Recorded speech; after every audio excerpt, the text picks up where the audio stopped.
2017 ശേഷം 2024 വരെ കോൾ മേഖലകളിൽ, നെൽപ്പാടങ്ങളിൽ, സമീപത്തെ താമസ ഇടങ്ങളിൽ, ഏനാമാവ് തൊട്ട് ചെമ്പുക്കാവ് വരെ വിവിധ വകുപ്പുകളിലായി നടന്ന എല്ലാ നിർമ്മിതികളെപ്പറ്റിയും പഠനം വേണമെന്നാണ് യുണൈറ്റഡ് ആക്ഷൻ കൗൺസിൽ ആവശ്യപ്പെടുന്നത്. മഴ മൂലം തൃശൂർ നഗരത്തിൽ എത്തിച്ചേരുന്ന വെള്ളം ചെറുകനാലുകളിലൂടെ പടിഞ്ഞാറോട്ടൊഴുകി പുഴയ്ക്കലിൽ നിന്നാരംഭിക്കുന്ന KLDC കനാലിലേക്ക് എത്തുന്നു. മുഴുവൻ വെള്ളത്തെയും ഉൾക്കൊണ്ട് KLDC കനാലിലൂടെ ഏനാമക്കൽ ബണ്ടിലൂടെയും കടന്ന് കായലിലേക്കും കടലിലേക്കും എത്തിച്ചേരുന്നു. എന്നാൽ സമീപകാലങ്ങളിലെ അനിയന്ത്രിത നിർമ്മാണങ്ങൾ നഗരത്തിൽ എത്തിച്ചേരുന്ന വെള്ളത്തെ വേണ്ട രീതിയിൽ കനാലിലേക്ക് എത്തിക്കുന്നില്ല. ഇതാണ് നഗരത്തിൽ അനുഭവപ്പെടുന്ന വെള്ളക്കെട്ടിന്റെ പ്രധാന കാരണമെന്നാണ് UAC വൈസ് ചെയർമാൻ അജയ് പറയുന്നത്.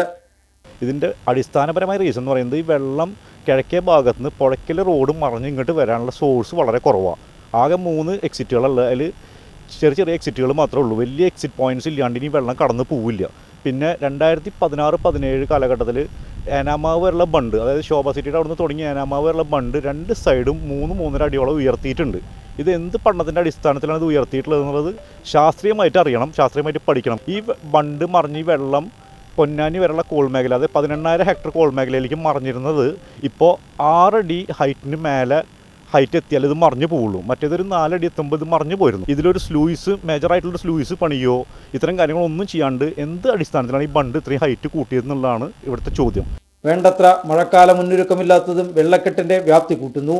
മാത്രമല്ല, താണിക്കുടം പുഴ പുഴയ്ക്കലിൽ KLDC കനാലിലേക്ക് തുറക്കുന്ന മുഖത്തിന്റെ വീതി കുറവും നഗരത്തിൽ നിന്നും വേഗത്തിൽ വെള്ളം ഒഴുകി പോകുന്നതിന് തടസ്സമാകുന്നു.